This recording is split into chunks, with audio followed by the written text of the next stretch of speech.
Okay, so we know that for this class period, we had a couple of readings. They were a little bit shorter. So hopefully you're caught up on at least Holder and Abdullah, because I think we're going to get through those today. So let's start with our general impressions as always.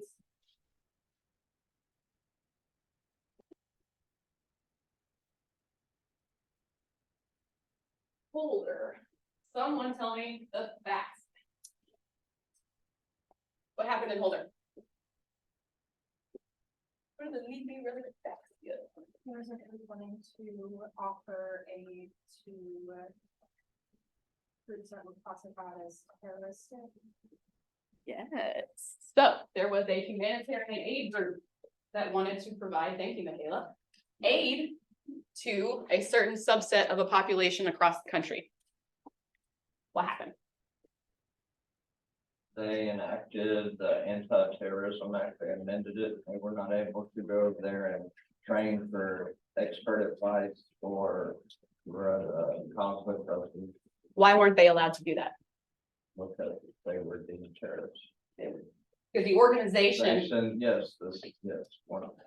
That That one, the RKK and the LGBT. Yes. So how does that get us into First Amendment land? All right, then let's go to the IREO. What is the legal issue? Who wants to tell me how they framed it? Go ahead. What we understood is that it was too vague, the law that they were like. That's the conclusion. We'll get there.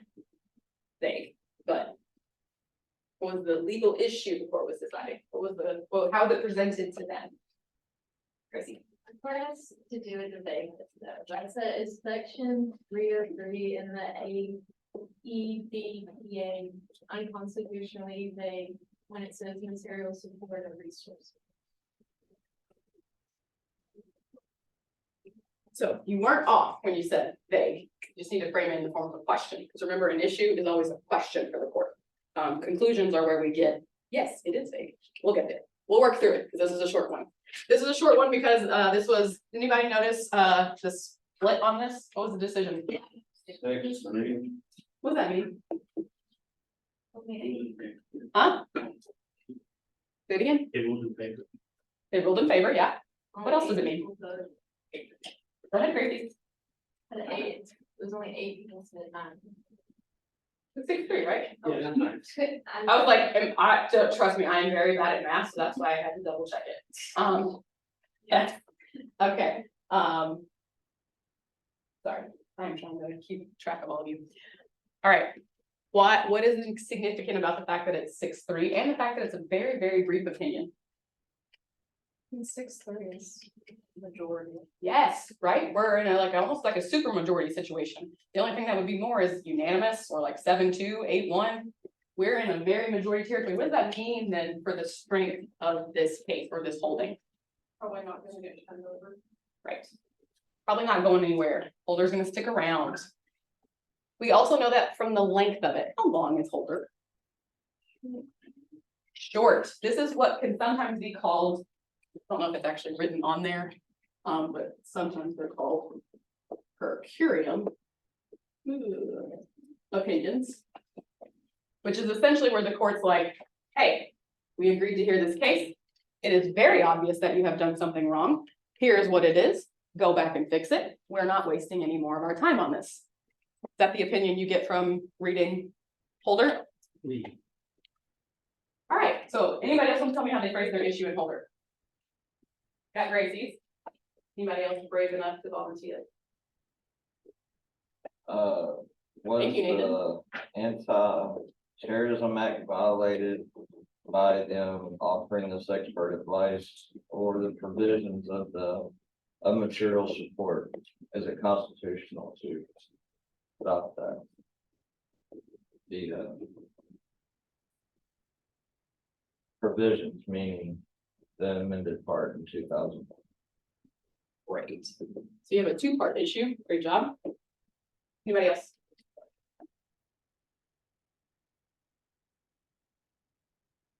All right. I would generally say the most important thing we need to remember is we're referencing the statute, right? statute should probably be referenced. We're talking about whether or not providing aid is unconstitutional. So I would like kind of combine these for the best answer. Does section 303, which prohibits providing materials to certain organizations unconstitutionally vague in violation of the First Amendment? Generally, I would say that's what the rule is, or some version of that. But like I said, you know, in law school, you were both right. You're both, everybody who joined in that part of the conversation is right. But what is law school concerned about? The best answer. And when we're talking about issues, we need to have enough specificity and enough generality. It's one of those really stupid things in phrasing an issue, that it needs to be general enough that we know what area of law we're talking about, but specific enough that we can immediately tell what makes your case unique and therefore an issue the Supreme Court should take up. If those facts aren't in your issue as you frame it, then the court's going to be like, well, we've heard it before, we don't care. So it's very, very, writing an issue becomes a very big part of the law school process. So, now, we've got our issue. Talk to me a little bit about, I'm not going to go through all these rules because we've talked a little bit about specifically rules for vagueness and overbreadth, but kind of talk to me how it works through in Holder. How does the court come down, or what's the rule they reiterate in Holder? That they're talking about free speech and how it's not like it's narrow. We're talking about foreign policy.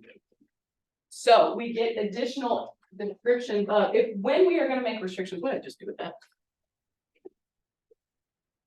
If we restrict speech and we agree that the speech should be restricted for good reasons, it needs to be, there's need to avoid being vague. We need to be narrowly tailored. All right, so last time Andy explained something called code switching to us. So what do we think? We know the legal term is narrowly tailored. What do we think that means in like normal people language?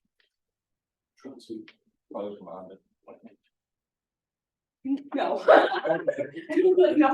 No, narrowly tailored.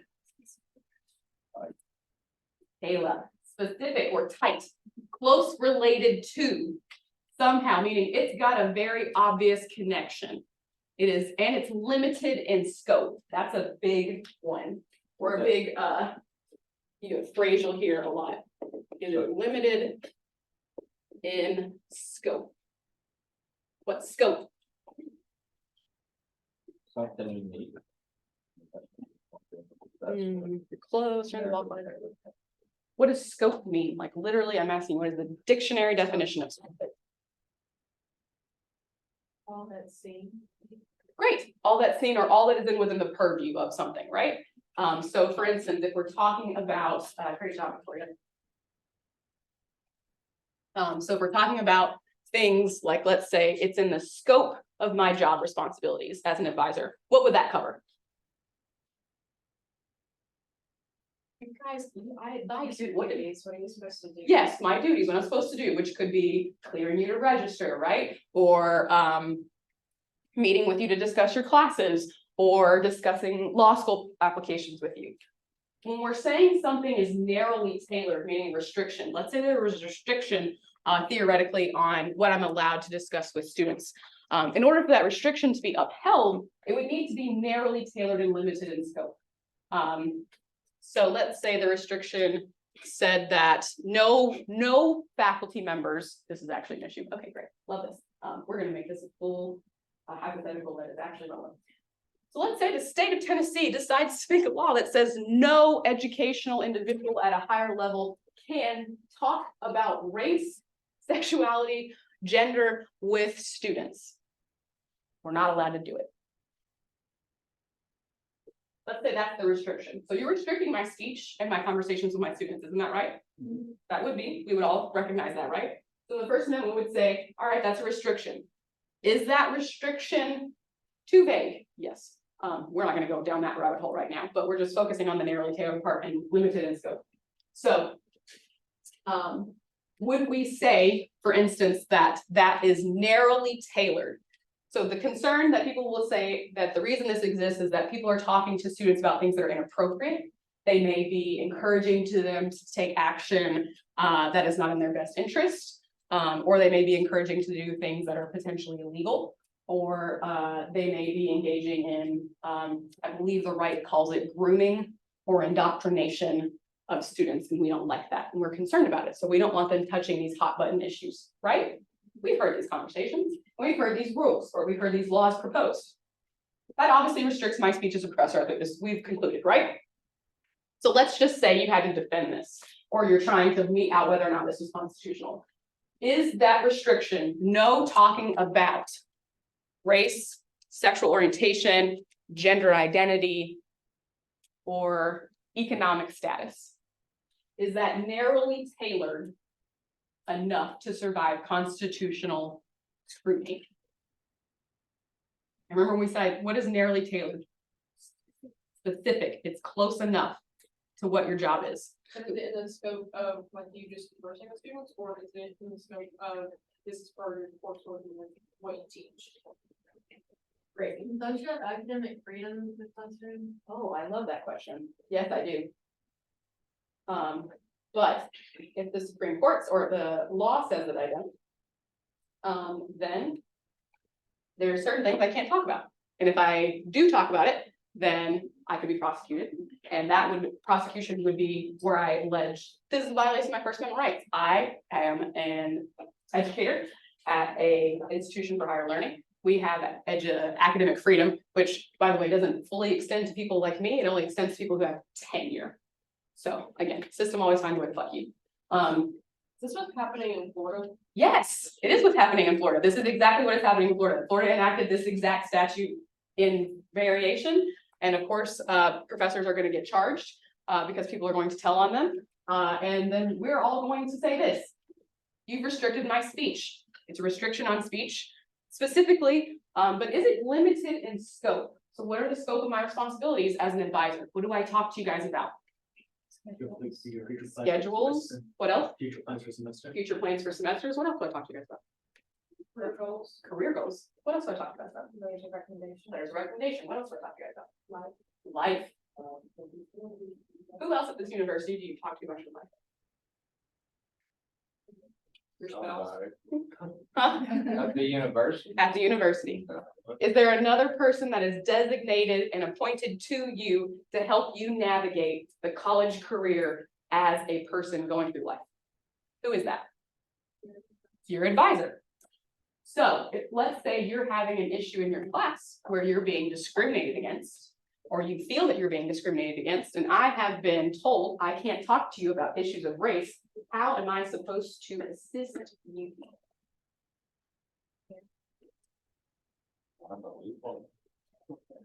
That's what I do.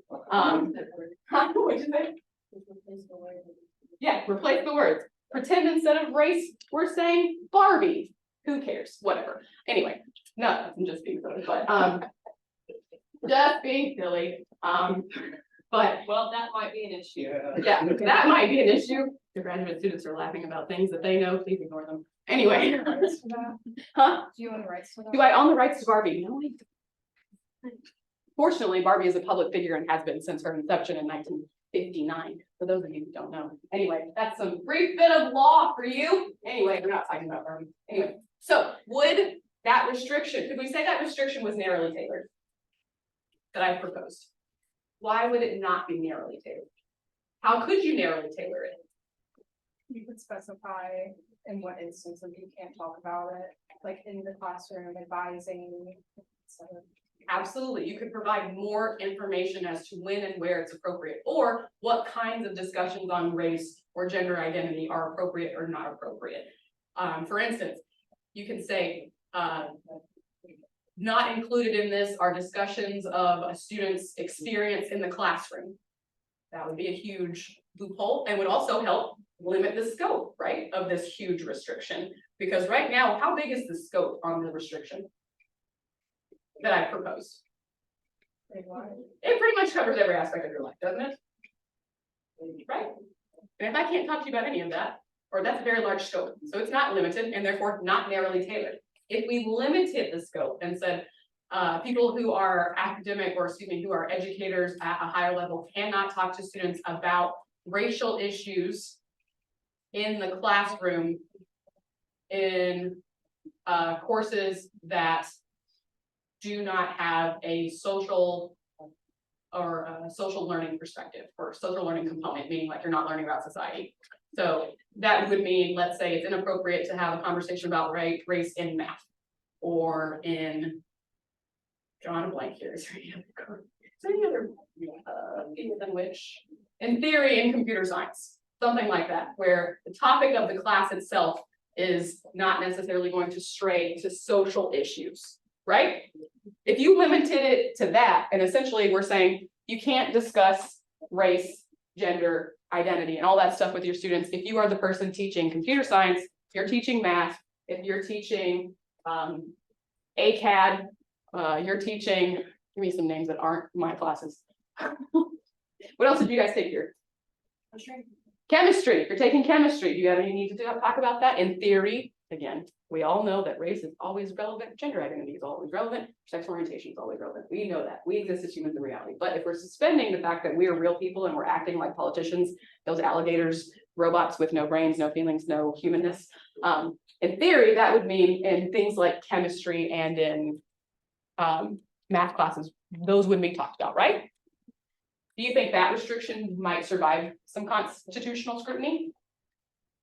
Victoria is nodding her head. Yes, it would. Because it is much more limited in scope. It's only talking about classes for which this is not a normal part of the discussion.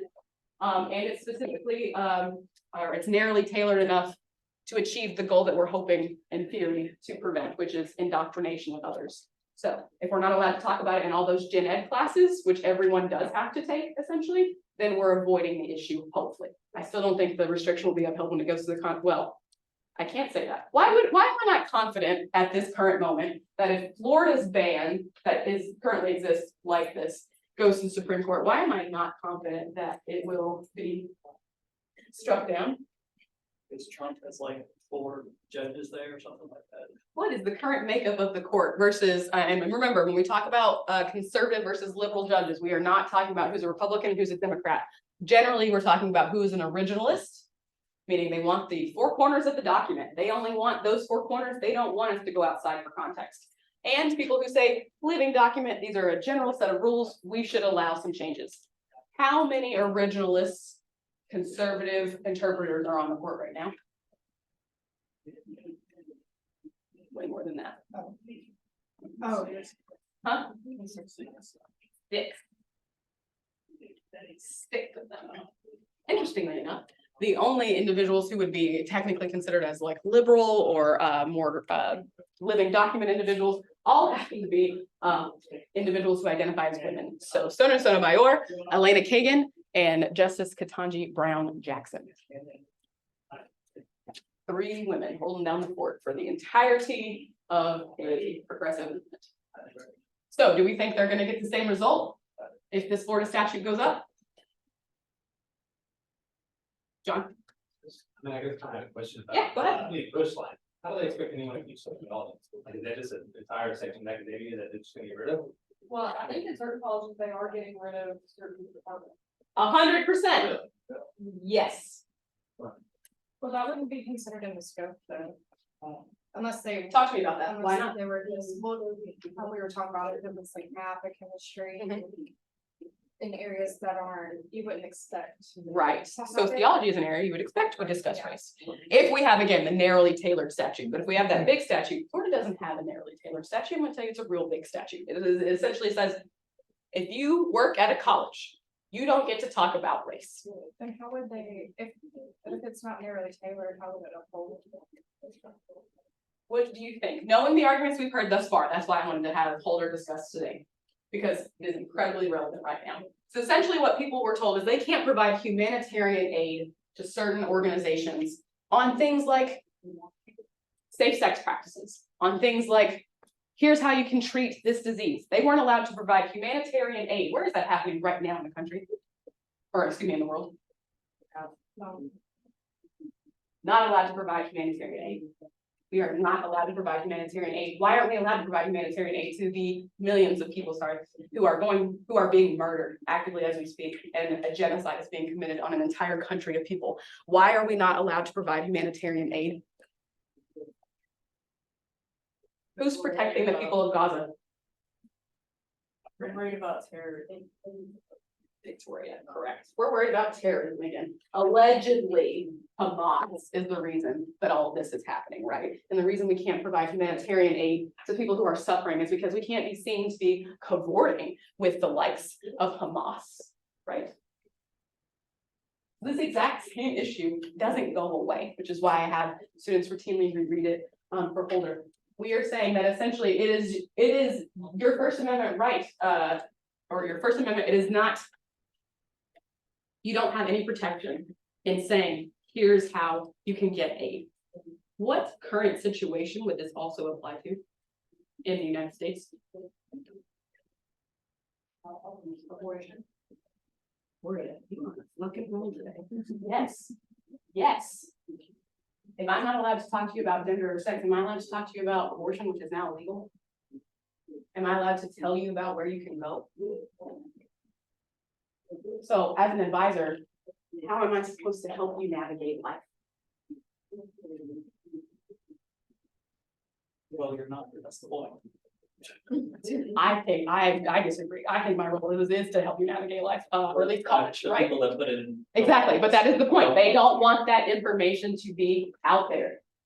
No different than Holder. They didn't want that information to get out there. This was the issue. And the issue is never really, do we support terrorism? It's, do we want the speech that other people are trying to use to liberate people, to educate them? Do we want it to reach the populations? Yes, Ben. Do discussions on race, identity, whatever the broad range is, do those include offensive language? I would assume the answer is yes. I think it would be context dependent on what the statement was. So then. Ignoring that the point of it is to, or try to prevent these discussions from taking place. Right. A better way to narrow and tailor it, which bringing back on previous cases we discussed, is Yeah. to look at the actual harm it does and to tailor it to offensive language like racial slurs. Excellent point. So if you wanted to make a stipulation like this and make sure that it was narrowly tailored to prevent harm, you could say, individuals at higher education are prohibited in discussions of race that include derogatory language that has been traditionally recognized by communities of color or of minority populations as offensive, or that any individual might perceive as offensive. That would be very narrowly tailored, don't you think? And it would be very clear what it was trying to prevent. It's trying to prevent people from using the N word and the R word and any other version of a word in class to offend you and hurt you so that you don't feel safe in your classroom. That makes sense, right? That's relevant. That's relevant. Yeah. So is the harm that it causes, is that a different argument completely, or is that somewhat similar to narrowly tailored? It's very similar. So that is exactly. So narrowly tailored is concerned with what is the harm. So you have to have something narrowly tailored to fit the harm. That's my fucking one. I'm all over this.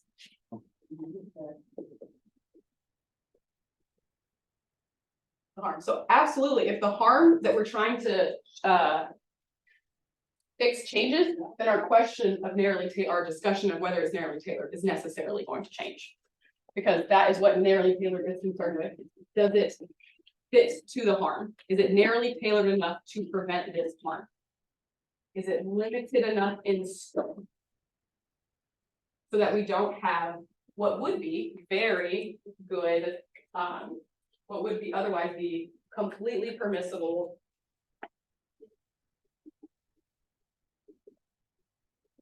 conduct prohibited. And the Supreme Court on Holder ultimately, thankfully, comes down on this issue of vagueness. Tell me about vagueness. We talked a little bit about overbreadth. It covers too many things. What is vague? What's the problem with things being vague? Big issue, like it's not either detailed enough. Yeah, it's not detailed.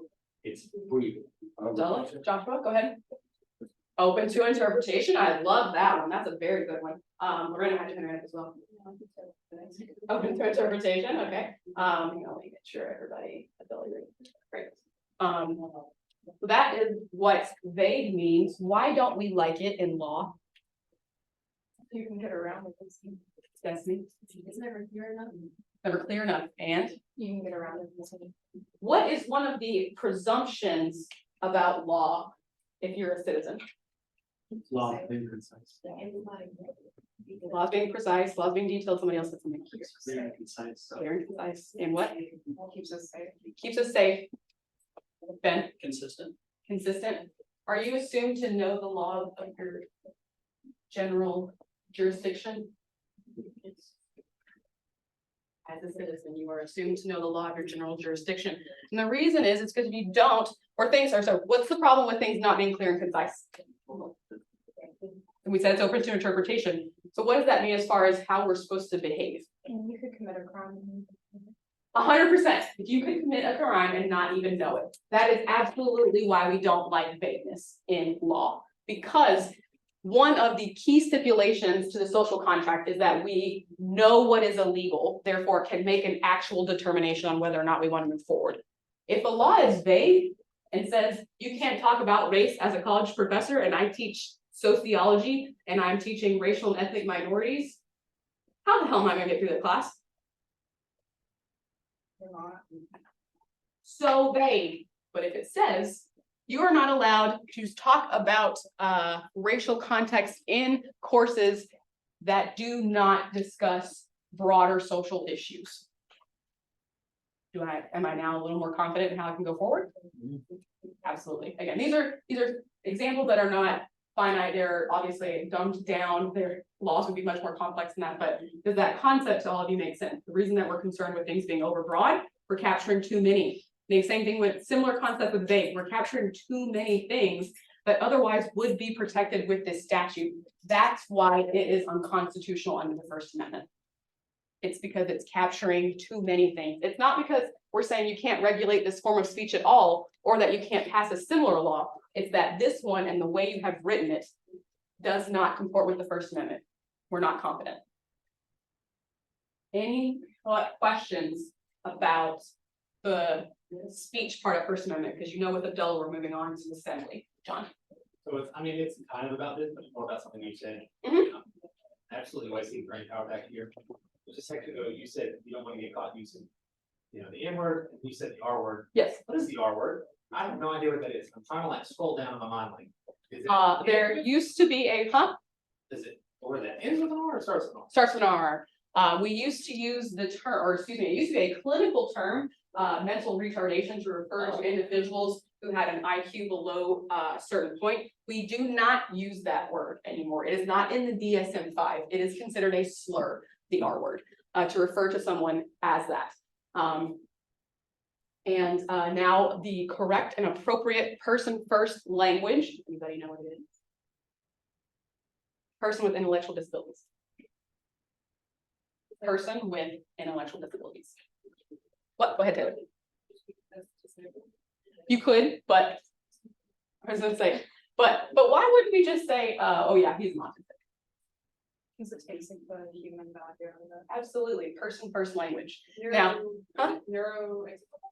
Neurotypical is, I won't say that's me, I am not, definitely on that divergent spectrum, it's neurodivergent.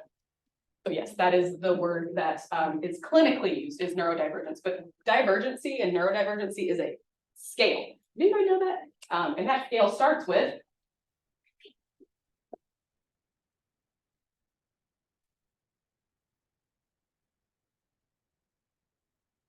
this is the entire scale of neurodivergence. So for those of you like me, who suffer this one, you're actually neurodivergent. Your brain is doing the same thing that people who have autism, it's going through the same processes, yours just aren't as severe. It's a spectrum. So that's why we use person first language. So we also aren't lumping people into categories that they might not otherwise have. So someone who has an intellectual disability, they could still be highly functioning, therefore competent and able to rent their own properties or enter into their own contracts. And then there are people with intellectual disabilities whose intellectual disabilities are so severe on this end of the spectrum that they require what's called a conservatorship, or some person who can take over and make legal and kind of life decisions for them. So I know it's a very big tangent from where we went, John. My bad, I didn't mean to go down. That's fine. No, I just like to have this discussion because I don't think anyone understands this. And when you come to the University of Memphis, you are entitled under the Americans with Disabilities Act to accommodations for any condition that you suffer. And the vast majority of students that I meet would probably qualify for protections under ADHD, and they don't know that they can get them here at the University of Memphis, which means things like, I don't know, missing assignments because your ADHD will not let you focus and you haven't been medicated in a while would be covered, and the professors would be required to accept your late work. So I also give that as a little bit of a spiel to everyone on your mental wellness, like I do all the time. It is important. All right. Now that we have John's question about that answered, any other questions on speech? Ben? 2 questions. Yes. Hopefully keep it short. Go ahead. Is there another version of this that's for domestic terrorism? Like, No, there's not. not to my knowledge. Okay. There is not. Other question. Also, who defines what a terrorist group is, and how easily could that be abused? Great question. So in the statute itself, it defines what we consider a terroristic organization, or the statute will reference other federal statutes in which terrorism is defined. For instance, the FBI has a definition of terrorism, and they also have examples of agencies, or excuse me, organizations that they've identified as being terroristic organizations. So the statute would incorporate that by reference and saying, it would say, so that there's always, for every law, either in the chapter, the beginning chapters or the end chapters will include definitions in which they will say, for the purposes of this law, terroristic organization means, and they will either define it or they will say, terroristic organization is defined as this other statute that you can find here, and then you'll go to look at that one to see what the definition is, or they'll list the definition of what they consider to be a terroristic organization in the statute itself. Does that make sense? So they define it for you. So let's say, we're not talking about terrorism, the Tennessee legal code for burglary specifies that it has to be someone entered a building that somebody entered a building they did not own with the intent to commit a felony where they're in. How do you define what a building is? Great question. If I entered a shed that was unlocked, did I commit a burglary? If I entered Google services headquarters to do that, would I be committing a burglary? If I entered a greenhouse in order to steal plants, would I be committing a burglary? These are all questions that lawyers actually have to ask themselves when we get cases. The funnest ones are, there are 2 elements to be accused of drunk driving. You're drunk, that one's easy. You're driving a motorized vehicle. Do bicycles count? Yeah. Do 4-wheelers count? Do lawnmowers count? Do golf carts count? Okay, so when those statutes were written, originally, if the statute didn't explicitly say this includes ATVs, comma, boats, comma, then what will happen is lawyers like me will see that their client was driving a motorized, I'm not kidding, recliner. Motorized recliner down the sidewalks, drunk as a skunk. I'm gonna argue that's not a motorized vehicle, wouldn't you? Is that a motorized vehicle? So then that's when we take it to the court to decide, and the court then will weigh other things and be like, was it intended? Did we intend a recliner to ever be motorized? Was it clear that he was using it for the purposes of getting to one point from the other? All that good stuff will be same thing like with burglary. This was actually my first year since Abdullah had asked me about writing samples as a lawyer. My first year in law school, we had to write a legal, it's called a memo of law, in which someone asks you a question and then you have to use all the research that's available to you to answer it legally. in full, which is not like, here's what you should do, but like, here's the state of the law with respect to this issue. And that was, the question was whether or not our client could be charged with burglary when he entered what was some version of a shed that was not locked and it was not immediately attached to the property.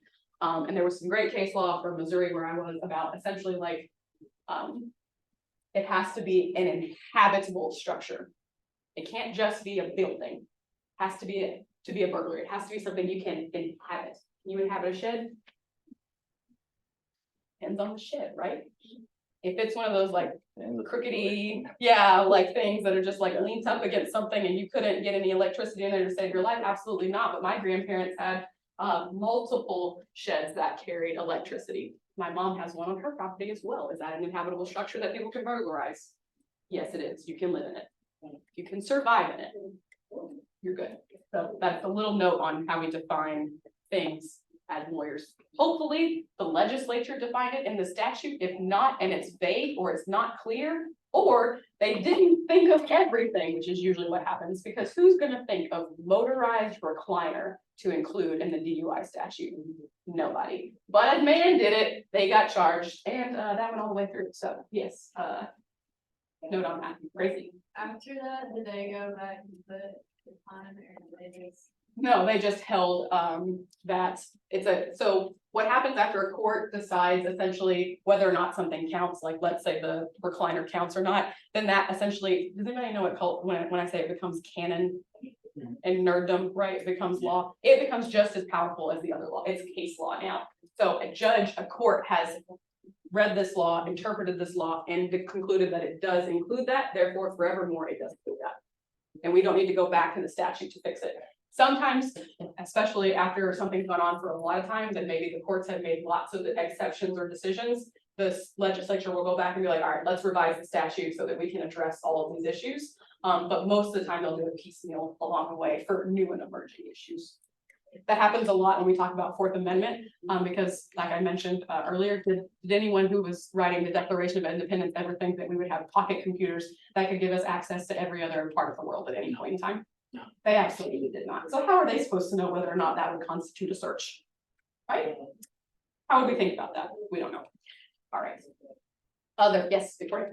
I was gonna ask, earlier you said that, well, he asked like if there was a similar kind of case law or where domestic terrorism. So like, to your knowledge, it was a no. And My my knowledge as well, I don't think there is one. There's a definition of domestic terrorist, but I do not know of any law that prohibits us from providing materials or humanitarian aid to domestic terrorists. And why would we not do that? Because then we would not be able to provide humanitarian aid to our own citizens, right? Sorry, I have to sit. I'm really great today. I was gonna ask like, so like, this made me think about like the KKK. Obviously, right? Aren't they technically? Yes, they are considered a terrorist organization. Sorry, that was loud for anyone else who was listening. Not you, Victoria. I think you're smart enough to determine that. But like, so if people gave money to them, could they be prosecuted or that's just? Great question, and this brings me to the point of I was supposed to add this to your syllabus. Is money speech? Yes. There is a Supreme Court decision, it is a fairly, when I say recent for Supreme Court, that means in the last decade. So I don't mean in the last year. The law doesn't move that fast. Supreme Court law especially does not move that fast. So there is a recent Supreme Court decision in which it was made abundantly clear. It was before the I believe it was during the, was it the first 40? It wasn't during, it was before 45 first ran, so before 2016. I think it might have been during one of the Obama campaigns that decision was made that essentially money is speech. So where you put your money and what you put it toward is protected speech. So you're allowed to provide money to the KKK because you like what they have to say, and that's speech. Seems fucked up, right, Victoria? But we can't provide humanitarian aid to Gaza because we're worried about Hamas enacting atrocities on people who aren't American citizens. Isn't that the same thing? isn't it the same thing, but one's white and one's brown?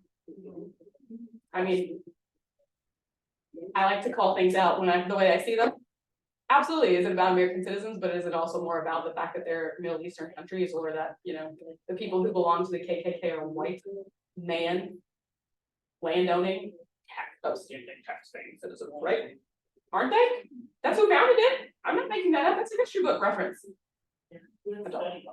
Going back to what you were talking about yesterday, about, like the business, like contracts and all that. Mhm. You reminded me of when I actually wrote up and revised a contract. Wrote up your own contract. No, one of my dad's friends, he asked me for legal advice on a contract, so he sent me his contract and I started revising it. Good. You should. Anything you sign, you're held to. Unless you sign contracts with people like Verizon, or giant corporations, because they have a dominance and you're the little guy. So most of the time, they're gonna be assumed like, you can't be held to every single thing that's in your Verizon contract, because no person who's not a lawyer could possibly understand it. He almost got fucked over if he didn't send it to me. Yes, though, that's why you have to be very careful, especially with employment contracts. Be very careful with employment contracts. Be very careful with anything that you sign generally with the state. Also, I meant to tell you, I love your Marc Gasol sticker that you have on the front of this. I saw it the other day. My sister is a giant Marc Gasol fan, and she has the head of him, and it just hangs out in her house all the time. And I'm like, it's kind of creepy to have Marc Gasol's head just floating around in the ephemeral. Anyway, yes, so that's why it's super important to always read your 4 corners of your document. But also rest in the assurity that if you did not draft it, you're gonna benefit from any ambiguity. So if you like the ambiguity, leave it there. It's gonna come in your favor. All right, so back to the First Amendment. Any more questions about the speech part before we move on to assembly? Nope, okay. Great.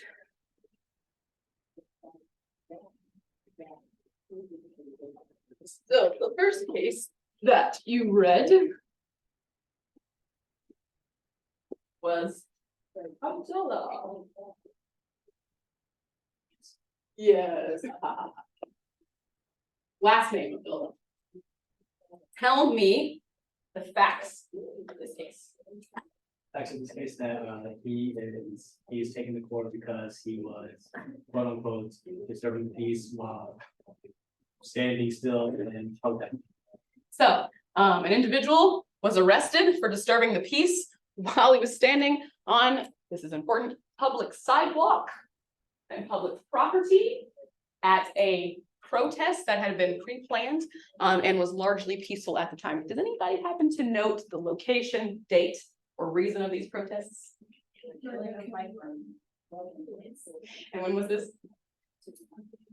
2014. August 9th. So all these protests would have been around the time.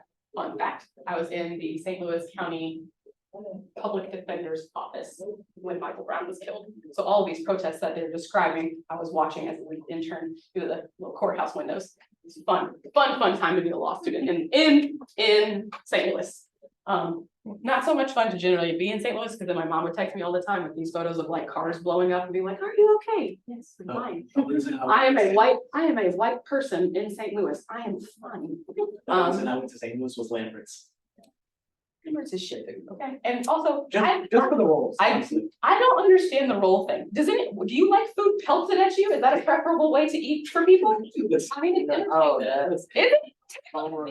You think it's fun for people to throw things at your face and then expect you to eat it? I have to Ideally. let my wife's mom send me the video, but my wife, we were in Lambert's visiting her family in St. Louis. So we went to Lambert's, me, her, and her mom.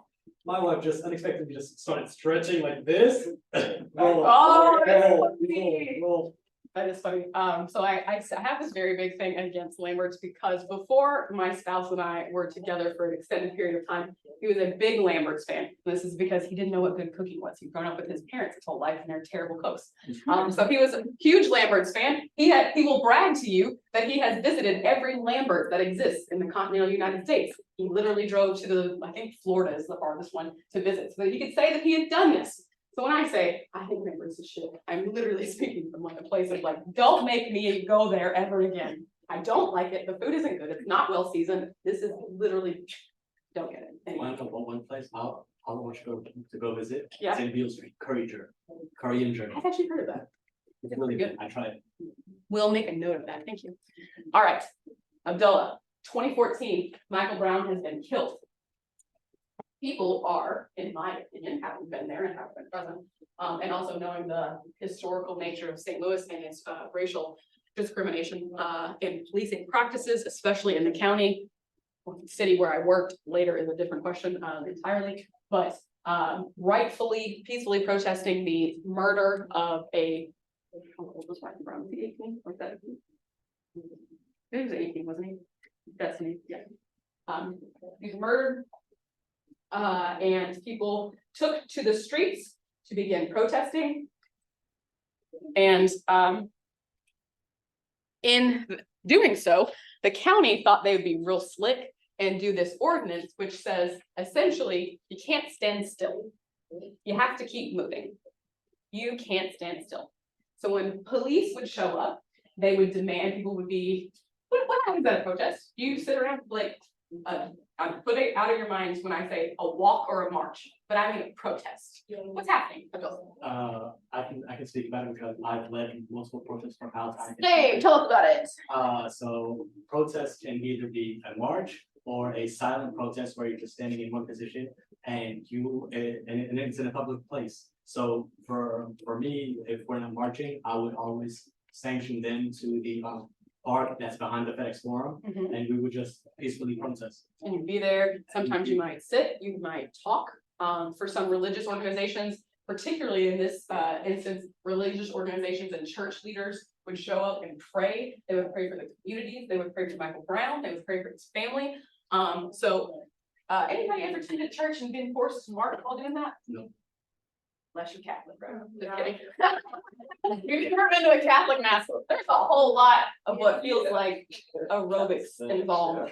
I only ever attended one Catholic wedding, and I didn't know that it included a mass. And I was like, I feel like that should have been on the invitations, but I was signing up for a church service.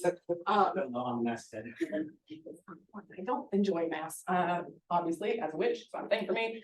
Feels like I'm gonna burn up the whole time. Not in the way that I'm burning up here, but in like the spiritual. Anyway, back to Abdullah.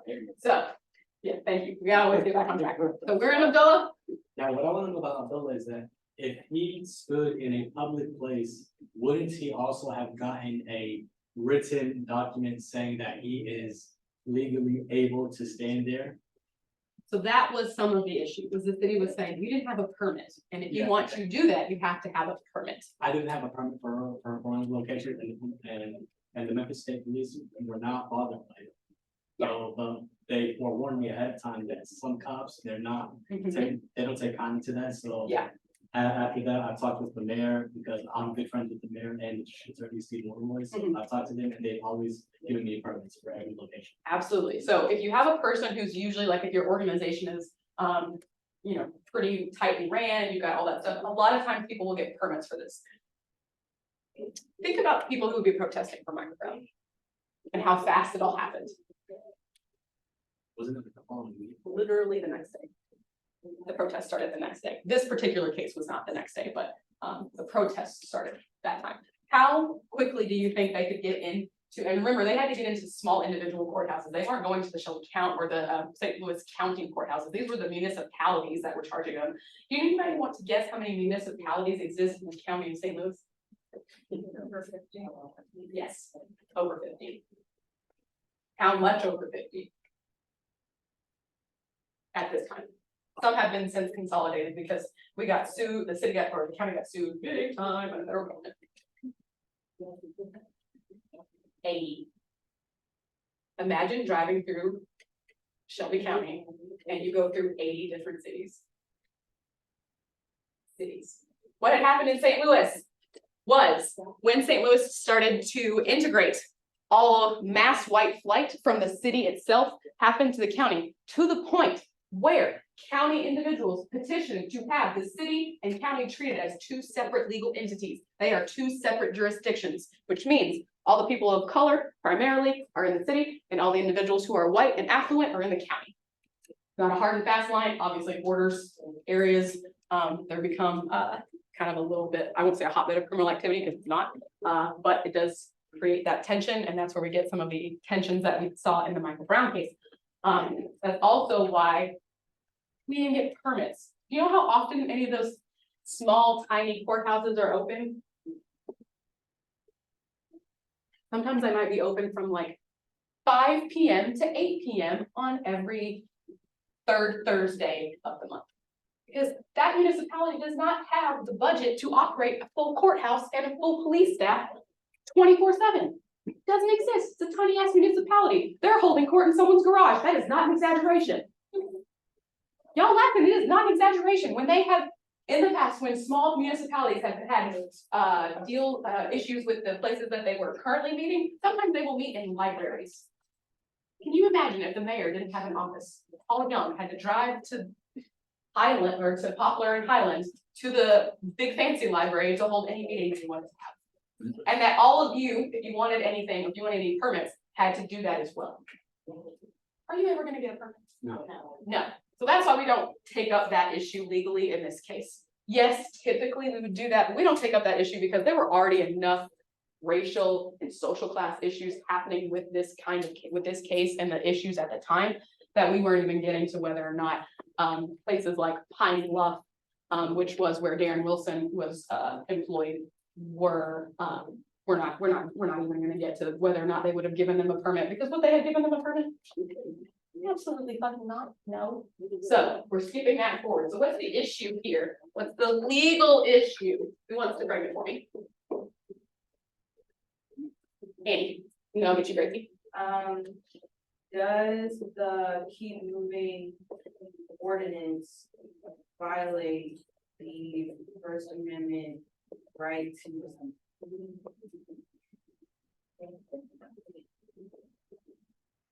Gracie, go ahead.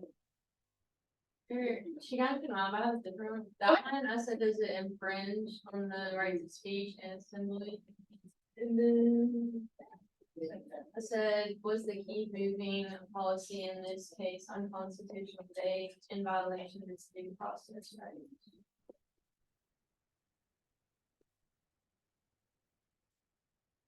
Anybody else have anything else?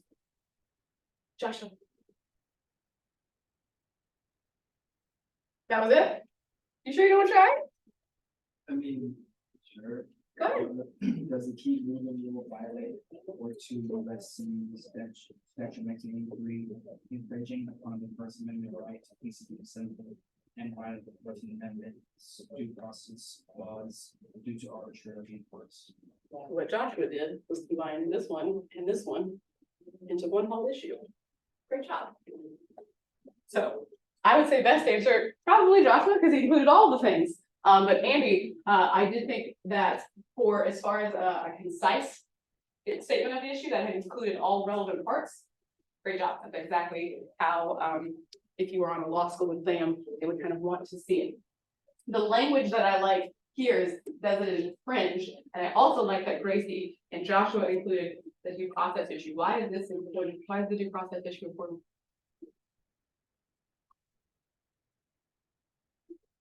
Are we in a state court or a federal court?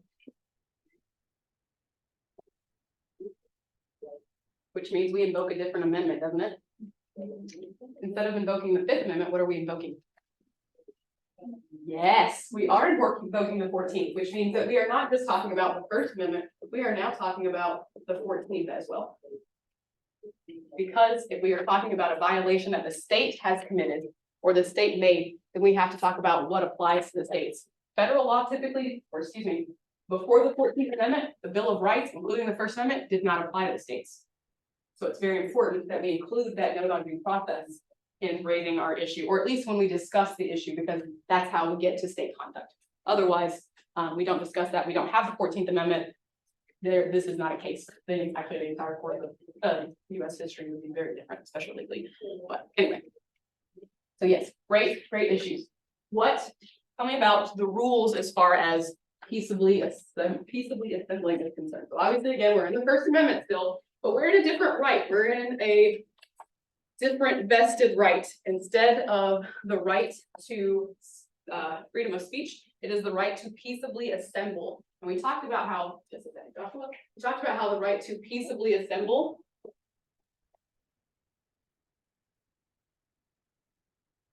and the right to address grievances are tied close in hand, same with first, freedom of speech. Because how are you supposed to address your grievance? How would you go about doing that? Logistically, how do you accomplish that? Right, how else are you supposed to let your grievance be known? Right, you're just gonna casually send Paul Young an email and hope he answers it? For some of us he would, for most of you he would not. Joshua, you had your hand up. I was gonna say for the rule. Yeah. I remember seeing. Say it loud. I remember seeing it, but I still can't hear, I'm sorry. Ferguson, remember seeing that they referred to that march a lot. I don't know if it's part of the- they called out at what time there was people who assembled for protest and. You're okay. Some for protests, but as the time went on, they realized that time it got more violent, and so they. Whoever the department got involved. Mhm. Yeah, that was all right. Who wants to give me the rule though? Let's go, Gracie. I don't know if it's a rule, but they implemented the Missouri statute 574, the refusal of business partners. It said people refusing to leave unlawful assembly doesn't listen to cops, is committed a crime. Unlawful assembly is 6 people or more with criminal intent. And that specifically was defined as with intent to violate the law. Was that what's happening here in Abdullah? Is that why they were assembling? No. What does the court do with this case?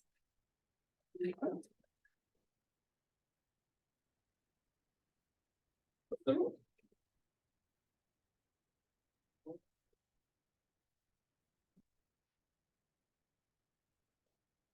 That were also considered the standards for issuing preliminary and permanent injunctions, which allow individuals to sue state or local for violating federal law.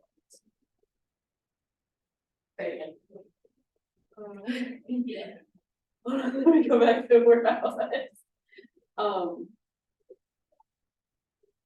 The court also considered the standards for issuing preliminary and permanent injunctions, which allows individuals to sue state or local officials for violating their federal rights. So this is an important issue. They were attempting to stop it, and there are legal processes for. So they were discussing in this particular case, why not just get an injunction and say that the rule or the keep moving rule was problematic. The court there is discussing the fact that if you wanted an injunction to then say like the keep moving order is in violation of Constitution, by the time we get that injunction granted, the thing that we are protesting will have left the news cycle. And if that's the case, did we really have the First Amendment right to peaceably assemble and address our grievances? So it's not a defense to say, hey, you could just get an injunction. No, we don't have time. There's not time. So what did they do with the keep moving order? What did the court say about it? Yes, great. Or I don't know about the keep, I got the refusal to dismiss strategy.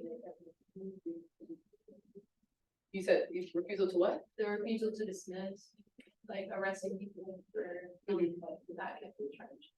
Okay. Anybody else? They deemed it unenforceable. Yes. It's unenforceable. What are some of the other issues with the keep moving order that we have not necessarily discussed here, but they're referenced in the court case? Go ahead, Amy. The topic of discretion and how the highway patrol and the St. Louis County, like, police department, and I think the St. Louis City Police, like, nobody knew how officers to enforce it, so it was up to the officer's discretion when to enforce the keep moving order, which is why many witnesses were like, oh, they didn't tell me you, or This one told me to. yeah.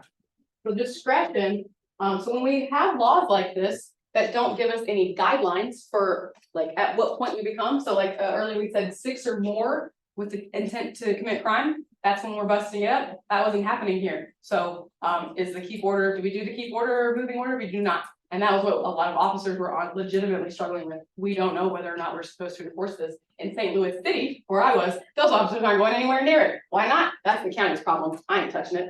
Ha ha ha, no thank you. I don't get paid enough. They're already burning their cars. I'm not getting my car burnt. So St. Louis City, we didn't have any problems. Us at the law school, we could stay down and protest and yell all day, every day. You were out in the county and you were out at night because you work a job and you can't devote your day like a law student can to protesting these issues. That's when you can be out, right?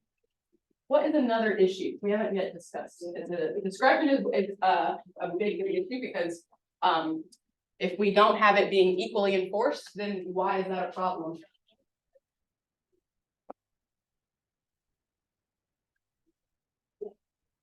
You know how every like upper division law, like professional, like FBIC, and sometimes they handle things with discretion Yes. because they don't want anything to get out of the public. Boom, right? Lots of discretion. That's why we don't like it very much as as citizens, because it gives them the power to make the decision, but it also creates issues with equal protection, right? Certain individuals were very much being protected because they weren't having their First Amendment rights violated. The cops weren't enforcing the order for them. Others absolutely were. This is an equal protection issue, which again puts us back in due process land, an area of 14th Amendment. That's why that is important to include in the issue. What else? There's a number of reasons people can be standing still. Yes. Yes. What are some of the reasons you could be standing still? Medical emergency, you're tired, you're thirsty. You don't want to walk. Or if you're waiting at the crosswalk and you wait for the light to turn. Or you can't walk. You gonna tell a person who is protesting in a wheelchair that they have to keep moving? No.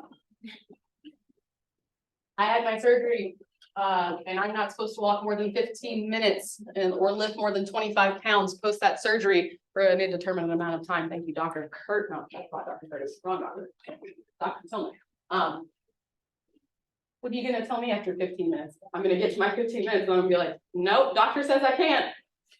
You're in the middle of the street. It's just. Right? There are legitimate reasons, and to say keep moving and you have to keep moving to be a part of a valid protest runs abreast of the Americans with Disabilities Act. There are legitimate reasons that people who are lawfully protesting cannot physically keep moving. And we're not just talking about, hey, you're in the center of the road. Please relocate yourself to the nearest public sidewalk. We're talking about people who are being forced to essentially march. What does that remind you of? Some marches for freedom. What else might it remind you of? Huh? Trail. March until we're happy with where we've displaced you. March and keep marching and keep marching. You don't have the right to peacefully assemble. So if Della comes down and says, no, that's unenforceable for lots of reasons. The police have too much discretion. It's really too vague. An order on keep moving doesn't at all stand on First Amendment. There are a lot of other issues that are kind of hinted at why the freedom, or excuse me, assembly is so enshrined specifically, and why specifically Adela turns out this way. You might want to give me a guess. Well, it had do we read the portion case in this question? I think we do, approximately two. Yeah, that's one of the next ones. Well, you'll read it, but in general, as a society, where do we go if we want to protest? Where would you go? You're upset. City Hall, that's a good one. Where else? To the problem area, to where it happened. That's a great one. Where else? Memphis Bridge, that was recent. The Memphis Bridge, so a public landmark of some kind. The Great. Ivy Park. The what? Ivy Park. Ivy Park. Great one. There were a lot of people. Anywhere a lot of people are at. Beale Street. Bill Street. What do all these places that you guys are naming have in common? That is true. Why are they heavily populated? Why are they easily available? You know, it's a public.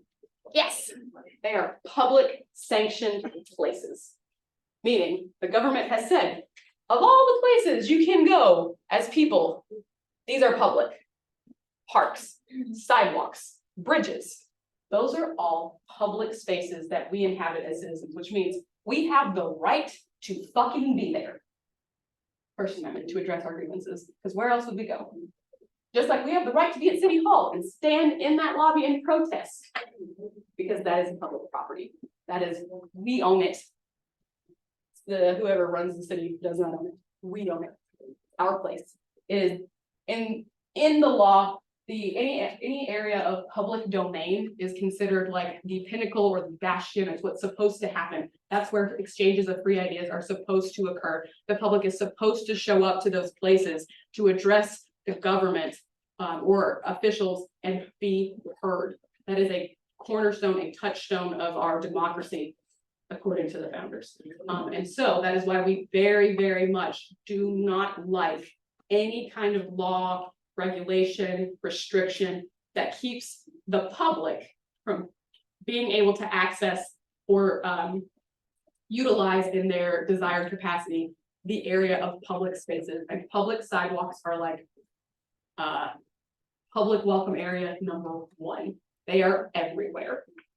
Public parks can be a little bit different, you know, because sometimes they're open from dawn till dusk and we have issues of curfew. Bridges can be sometimes different because at that point you're blocking major interstate traffic if you're on the Memphis Bridge and you're putting lives at risk. So those things can be handled differently. What's dangerous about people congregating on the sidewalk? Absolutely nothing. So if we're restricting that, do you think that's like, to go back to kind of the speech realm, is that narrowly tailored to prevent the harm you're pretending to try to care about? Safety? No, that's what the sidewalk is for. It's literally for safety, to get you out of the road, right? So how could you in good conscience then say, you can't walk, you have to keep moving on the sidewalk? Keeping moving is what's going to keep you safe. Does that seem narrowly tailored or limited in scope enough to you to the harm we're trying to prevent, which is the safety of other people? Yeah, it's going to create more issues, right? If you order traffic to keep moving instead of, hey, pause for everybody else that's here, and you instead say, all right, traffic, just keep going, what do you think is going to happen? You're going to crash, mass chaos, people might get trampled. That is what happened. But we don't like it. We don't like it. This didn't make it all the way to the Supreme Court because it didn't need to. The Missouri court was like, nope. And fortunately, at that time, the entire nation had caught on to what was happening. And the state decided, you know what, we're not going to appeal this to the Supreme Court. We're just going to take our loss, take our L, go back to the drawing board. So the conclusion is what? Is it unenforceable? It violates the First Amendment's guarantee to peaceably assemble. Specifically, the keep moving order violates the peaceably assemble parts. Michaela, go ahead. When you were talking about the public spaces, how would that apply to the public university? Excellent question. It's the same. This is a public university. If you wanted to protest or you were upset about something, where would you go? In front of the tiger. In front of the Tiger Den would be a great spot. Where else would be a great spot? In front of the admin building. Where else? Front of the what? Near the stadium? The UC. The UC? I like the stadium. Why would we want to maybe try off campus to the stadium, which is honest, it's still owned, but why? Why would you go there, Lorena? Personally, just because it has a big capacity Yeah. and How do you go? an area that a lot of people. Absolutely. So if you're protesting an issue, and you want more attention than just the Daily Helmsman, where might you go? Stadium. The stadium. Because where's the stadium? It is right near FedEx Forum. What else is it next to? It's next to a high school. It's next to two major thoroughfares, Central and East Parkway. It is bordering Southern, another major thoroughfare that runs all the way. Also very close to the train track, down Hollywood, right? It is right there in the middle, and it's right next to Midtown. So if you're driving around to try to get to anything that you like to do, you see the stadium, don't you? If you were doing that, because think about how campus is shaped, it's like a giant block, right? Pretty much once you're in it, and no one really sees what's happening from the outside. So if you were trying to draw attention to an issue, how might you phrase it or do it? Miranda says, I am not messing around with staying on campus. I want other people outside campus to know that I'm going to the stadium. So that's then a question of where, like, whose attention do you want? But absolutely, both of them are owned by a public university. They are both public spaces, which means that this university, even if you didn't want to protest university issues, you could come here and assemble to protest state laws that you didn't think were right. And you could get permits as students to do so. That way, even the university had sanctioned what you're doing. Now, if you want to protest the university, they probably won't do that, but they're still considered a public place, which means you can still protest them. Lorena. I did have a question about the permit. Yes. Yeah, since you were working on the program associated for the American screening, shouldn't you have been kind of right on the level that you would have to get the permit? I mean, yeah, you didn't expect the protest to go with Absolutely. That gets into some of the issues of, again, we would go back to like, who had it, the injunction. So like, yes, he would have known, like, I need a permit, and then the proper method is to get an injunction. When you're trying to capitalize on a social movement, you don't have that kind of time or the luxury, and oftentimes lawyers will make what we call trial decisions, but they're decisions that like, they have legal import, they have legal ramification, and we're well within our rights as attorneys to make it, even though it may be like one of those, I know I'm choosing this, which is not wrong, because the bigger harm is this, and that's what I don't want. Or if you're a different lawyer, could look at that exact same situation and be like, I'm gonna avoid the bigger harm and try the permit first, and then if that doesn't work, I'll go that way. Those are all considered like trial decisions. Those are within the purview of an attorney to make a decision about how we think is best to go forward with the cases. The reason the ACLU probably didn't choose to do this is the ACLU is impact litigation. I think I've talked to you guys about what that means. Their whole goal is to shit disturb. That's their goal.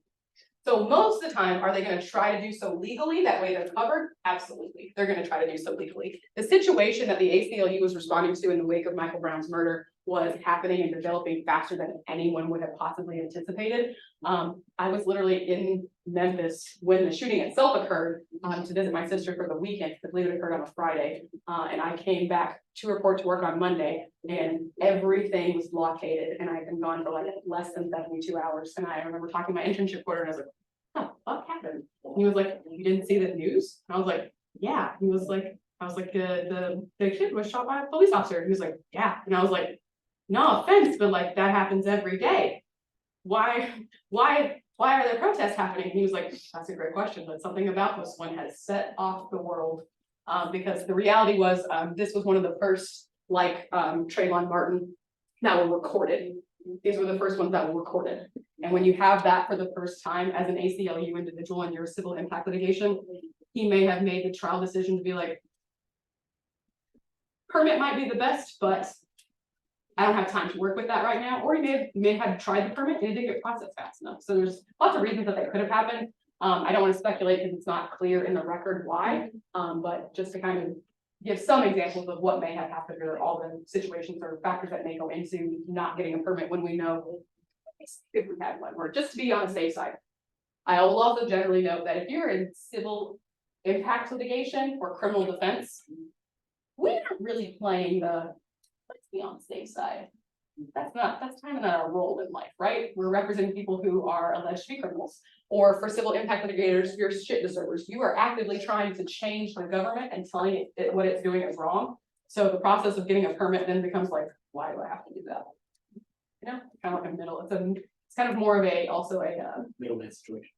what did you say? Middleman situation. Yeah, middleman situation. Like I'm here for these people, and I recognize that the man is who I have to satisfy. And at this point, who do I need to best serve? In the ACLU and most like criminal defense attorneys and stuff, they're gonna go with the client. They're gonna go with the people and be like, I'll face the repercussions. I'll pay the fine later. Again, that's pure speculation, but I can't speak. But ACLU is definitely not shy at all about. Most of the time, they will get permits in cities that they know there's going to be an issue. I don't think anyone anticipated what happened there happening. We certainly didn't, as people who were actively working in there. So, other questions about Della? All right, let's end there because I'm burning up. My hip hurts so bad, I'm gonna die. And we will pick up next week with the next case. I'm gonna stop the recording now.